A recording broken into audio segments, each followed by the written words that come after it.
नमस्कार, आप देख रहे हैं द क्रेडिबल न्यूज। आज की खास खबरों के इस कार्यक्रम में आपका स्वागत है।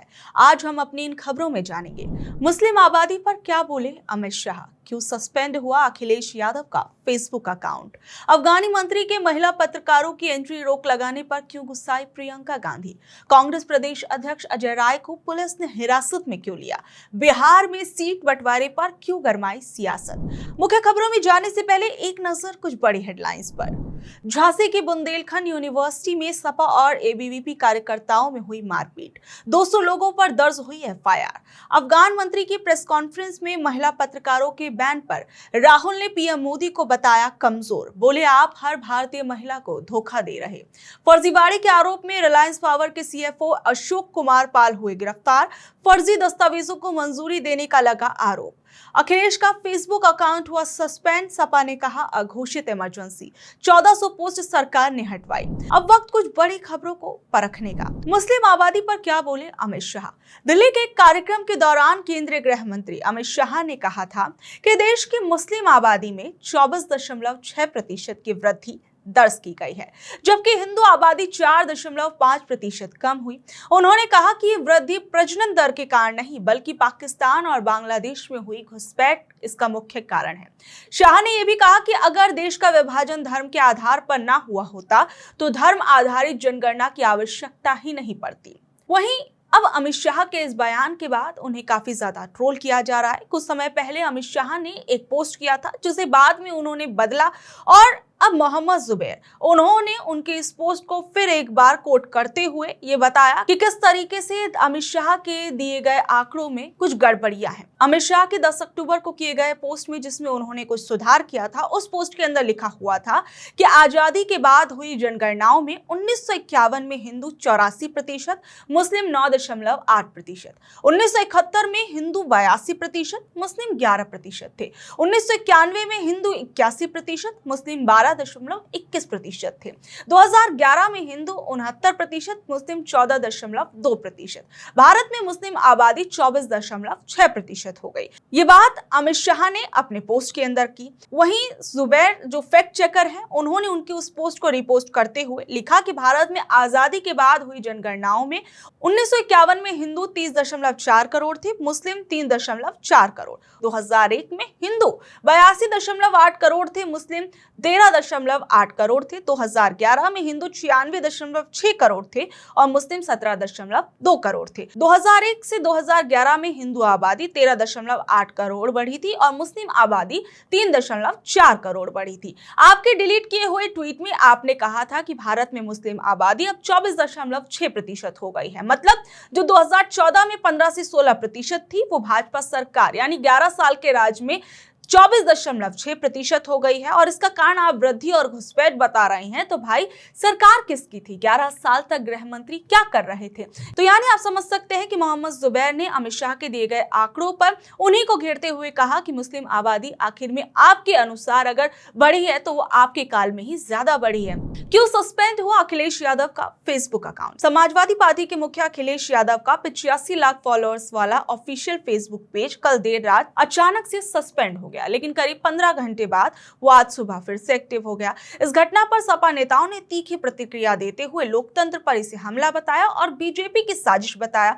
खुद अखिलेश यादव ने इस पर क्या कुछ कहा, जरा सुनिए।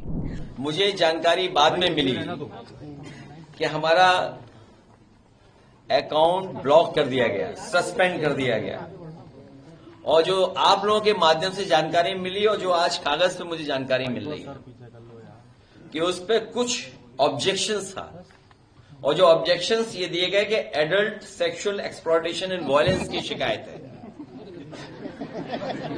कि एडल्ट सेक्सुअल एक्सप्लॉयटेशन वायलेंस। तो मैंने जानना था, जब मुझे पूरी रिपोर्ट मिली, उस रिपोर्ट में जो पोस्ट हुए हैं, बलिया की एक घटना है जहां पर एक युवती को लेकर के पोस्ट हुआ था, और वो सच्ची घटना है क्योंकि हमारे सांसद जी बगल में खड़े हैं।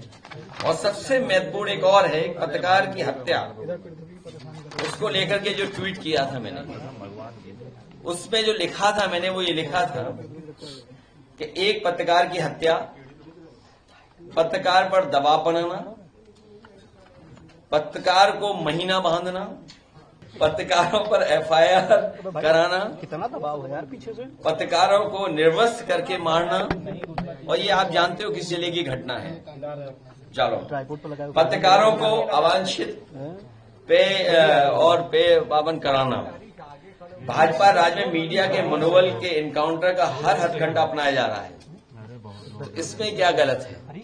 लेकिन ये बात हम लोगों को समझ में आ गई है, समाजवादियों को, कि जितना हम लोग जमीन पर काम करेंगे उतनी लड़ाई हम लोगों की लड़ाई हमारी कामयाब होगी।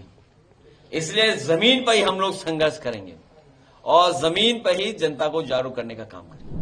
हालांकि सरकारी सूत्रों और आईटी मंत्री ने कहा कि ये कार्रवाई फेसबुक की आंतरिक नीतियों के तहत एक विशेष पोस्ट के कारण हुई थी और इसमें सरकार की कोई भूमिका नहीं है। अखिलेश जी का फेसबुक अकाउंट में वो एक्शन फेसबुक ने लिया है, गवर्नमेंट का उसमें कोई एक्शन नहीं है। उनके अकाउंट पे कोई एक बहुत ही अब्यूजिव पोस्ट लगा हुआ था, जिसके कारण फेसबुक ने अपनी जो उनकी खुद की पॉलिसी होती है उसके तहत उन्होंने एक्शन लिया, उसमें सरकार का कोई रोल नहीं है। अफगान मंत्री की प्रेस कॉन्फ्रेंस में महिला पत्रकारों की एंट्री रोकने पर क्यों गुस्साई प्रियंका गांधी। अफगानी मंत्री की प्रेस कॉन्फ्रेंस में महिला पत्रकारों की एंट्री रोकने पर प्रियंका गांधी गुस्साती हुई नजर आई। कांग्रेस सांसद प्रियंका गांधी वाड्रा ने पीएम मोदी से पूछा, भारत में हमारे ही देश की कुछ सबसे सक्षम महिलाओं का अपमान कैसे होने दिया गया, जबकि महिलाएं ही देश की रीढ़ और गौरव है। वहीं राहुल गांधी ने भी मोदी सरकार पर हमला करते हुए कहा कि मोदी जी, जब आप महिला पत्रकारों को सार्वजनिक मंचों से बाहर रखने की अनुमति देते हैं तो आप भारत की हर महिला को ये बता रहे होते हैं कि आप उनके लिए खड़े होने के लिए बहुत कमजोर हैं।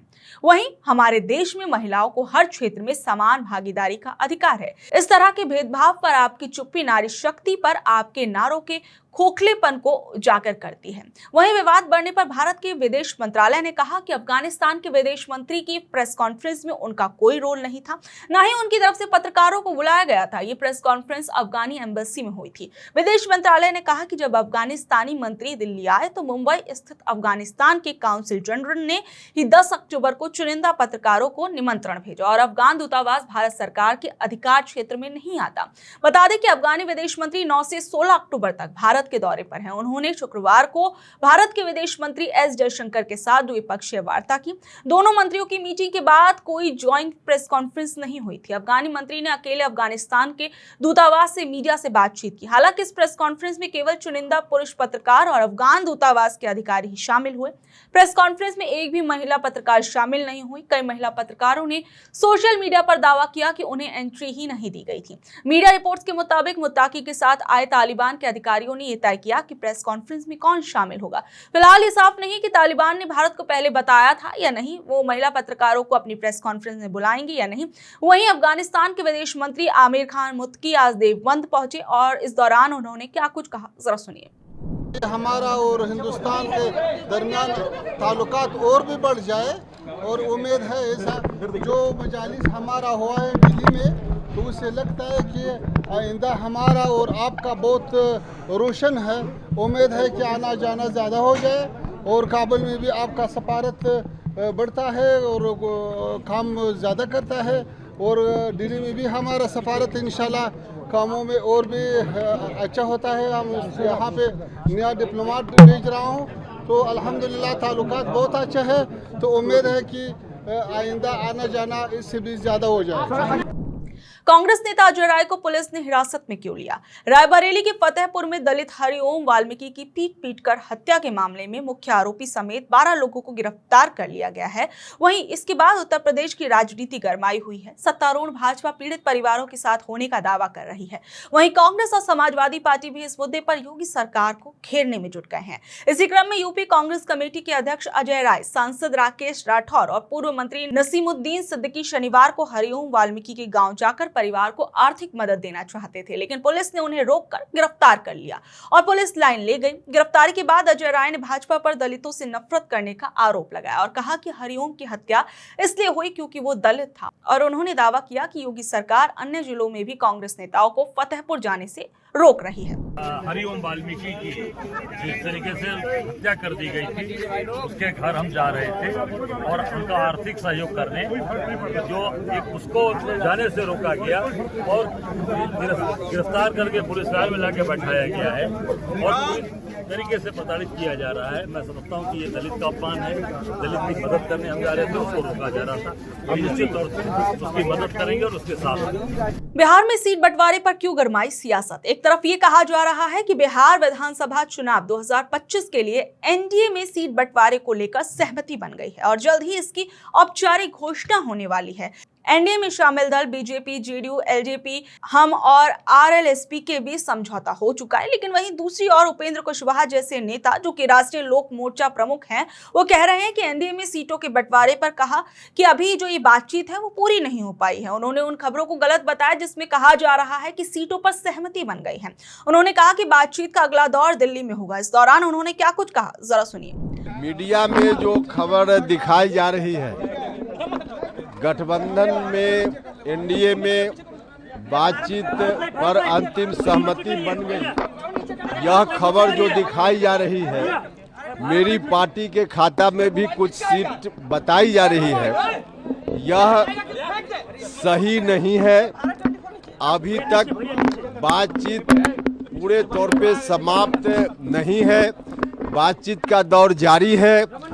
आगे भारतीय जनता पार्टी के नेतृत्व की ओर से सूचना दी गई है।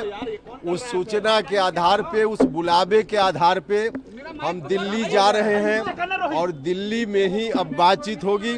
अब क्या बातचीत होगी, वहां जाने के बाद जो बातचीत होगी फिर हम आपको बताएंगे। वहीं चिराग पासवान ने भी सीट बंटवारे पर चर्चा के लिए पार्टी कार्यालय जाते समय इस पर कुछ भी कहने से मना कर दिया। उन्होंने कहा कि सीट बंटवारे से जुड़ी सभी घोषणाएं बाद में की जाएंगी। वहीं दूसरी ओर कांग्रेस नेता मनोज कुमार, उन्होंने एनडीए पर तंज कसते हुए कहा कि गठबंधन में झमेला फंसा हुआ है। इस दौरान उन्होंने क्या कुछ कहा, जरा सुनिए। भैया उनसे पूछिए ना कि कितना टिकटवा मिला। अभी तो बोल रहे हैं कि हम फ्री में लड़ेंगे। वो कह रहे हैं कि हमको एक भी सीट नहीं चाहिए, एनडीए के साथ में हम खड़े हैं। पहले उनका जो आत्मा दुखित है ना, उनके बारे में आदरणीय है। हम तो उनके ऊपर क्वेश्चन भी नहीं उठाना चाहते हैं, लेकिन उनको सम्मान हो रहा है। आदरणीय लालू यादव जी ने जो सम्मान हम दलितों को किया है, बिहार में कोई किया है जी? इसलिए मतलब आप उनसे जाके पूछिए कि क्या सम्मान मिला कि नहीं मिला। हम लोग का बात करना छोड़ दें, उधर का देखिए, उधर क्या हो रहा है। उधर सब झमेला फंसा हुआ। आप सही, आप सवाल सही किए, एकदम एक नंबर आप सवाल किए। आप हमारा घर को ना देखिए ना, आप उधर देखिए, उधर झमेला फंसा हुआ है। यहाँ कोई झमेला नहीं फंसा हुआ है। इंडिया गठबंधन इंटैक्ट है। आपने देखा किस प्रकार से मत अधिकार यात्रा में हमारे जितने भी नेता थे, धूप में, गर्मी में, छांव में, बरसात में एक साथ चले और बिहार का जन सैलाब उमड़ा। सभी जाति, सभी धर्म के लोगों ने उस मत अधिकार यात्रा का भाग बना। हम पूरे दावे के साथ कहना चाहते हैं कि इंडिया गठबंधन का सरकार बनेगा और बिहार में बड़े बहुमत से बनेगा। तो ये थी आज की खबरें। कल शाम 7 बजे फिर हाजिर होंगे अगली खबरों के साथ। अगर आपको ये खबर अच्छी लगी, जानकारी भरी लगी, इसे अपने दोस्तों और रिश्तेदारों से शेयर कर लें। कल तक के लिए नमस्कार, शब्बा खैर, गुड नाइट।